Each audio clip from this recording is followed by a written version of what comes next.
making pie dough. I want to say that pie crust is actually really easy. This recipe only calls for 4 ingredients. I will talk about technique first before we start making the pie dough. And with that, I want to preface with, when you're making a pastry, you just want to make sure that everything is cold. Essentially what's happening is, to create flaky layers, you want your butter to be cold and flour to coat the butter rather than actually blending the butter together and making a tough and kind of gummy structure. So make sure everything is cold. I actually have my butter and my flour combined together in the fridge right now before I start my dough. With that, there are a few techniques when making a pie crust when you want to combine your butter and flour together. One of the first methods is the rub-in method. This is very classic. This is simply where you just take your fingers and you rub the butter and flour together until you get a sandy-like texture. Now, I don't like using this method because, one, our bodies are naturally warm, but if you don't have any of these other tools, a good key, since we're already going to be using ice cold water, is just have a bowl and you can stick your hands on the bowl and it'll get your hands cold, and then go back to working with your butter and flour. Another tool that we have is your standard pastry cutter.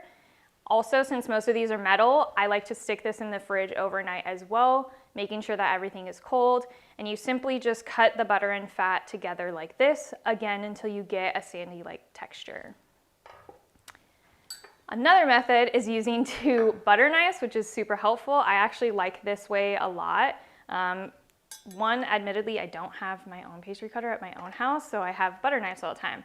So again, I'll put these in the fridge, and simply what you'll do with your butter and flour is you'll cut across like this in a cross motion, and then this will cut the butter into small little portions, and then you will have, again, a sandy-like texture. My personal favorite is the food processor for making my pie crust. Since the attachment, the blender, is also metal, I also have that in the fridge overnight as well. And what I love about the food processor is that it makes this process super fast and easy. And basically, that's just eliminating any chance of your butter getting warm or melting at any point in this stage. And then you can just quickly pop your dough into the fridge. So for this pie dough, we will need 2 cups of sifted all-purpose flour, 3/4 teaspoon of salt. I like to use kosher salt, 2/3 cup of butter, and then 4 to 6 tablespoons of ice cold water. Last episode, we talked about the temperature in the atmosphere and how that can affect your baking. So similar to this, when you're making your pastry dough, your water is going to vary dependent on how dry your flour and butter mixture is going to be, and probably how hot or dry it will be outside. So if it is on the little warmer, drier side, you'll probably need 6 tablespoons. I've made this dough and I've actually used 7 tablespoons. So just pour 1 tablespoon at a time, go slow, and you'll see when we're done mixing the dough that we just want to make sure that the dough texture is coming together when we hold it in our hands. All of my flour, butter, and salt, and even my attachment for the food processor is in my bowl. I also like to use metal bowls with this because metal just holds cold temperature a lot better than other glass bowls, plastic bowls. So we're gonna get this going. So we're just gonna put our attachment on. I'm gonna dump the flour and butter mixture into the food processor. Most food processors have a locking system to make sure that people aren't injuring themselves. So once you hear the click, then you know it's ready to go. So I'm gonna do this on low. Probably gonna go for about 10 pulses, see how the butter is, and then we'll check.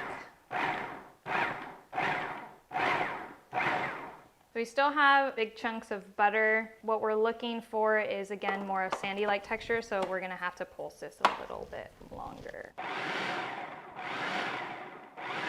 Perfect. Okay, so when I'm touching the texture, you can see that there's like tiny chunks of butter, but this is exactly what you want. You still want to have small chunks because that's what's going to create our flakes within our dough. So now it's time to add our water. We're still going to do this in the food processor.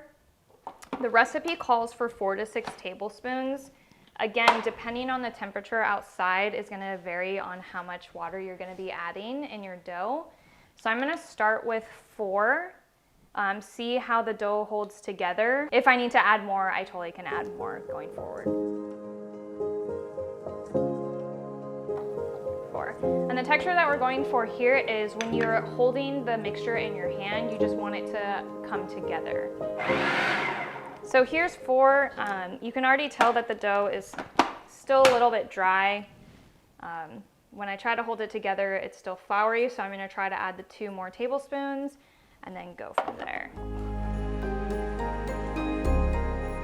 So now we've added 6. The dough is coming together, but it's still crumpling up in my hand. I'm gonna go ahead and add 1 more, check it, and then if we need to add more, we'll keep going. Again, this is more, we're going on our senses and feel, rather than what the recipe book says.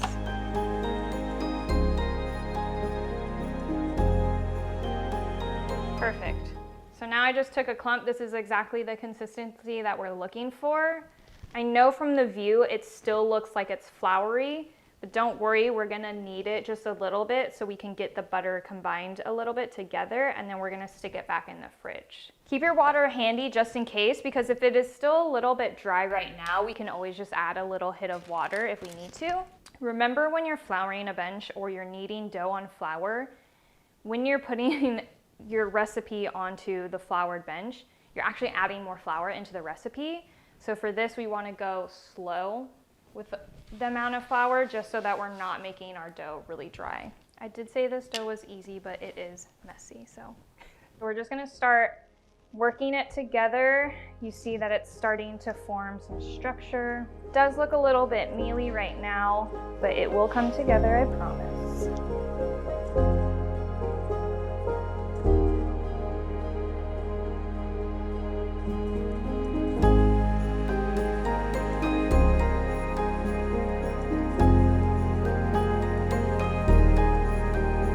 Essentially what we're gonna do is we're gonna just get it in a ball form.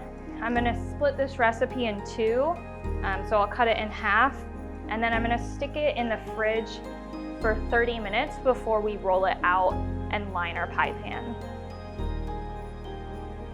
So I'm cutting the dough in half, and you can tell in the texture that we have like layers. We also have like little bits of butter in here too. So we're still on the flaky stage. We're really good. That's what you're looking for when you're making a pastry crust. You can totally use a scale to weigh. If you're like me, you eyeball things. I do like to measure too, but right now we're just eyeballing. So once you have 2 little balls formed, you can take some parchment paper or saran wrap and you'll wrap them up and you'll pop them in the fridge for 30 minutes.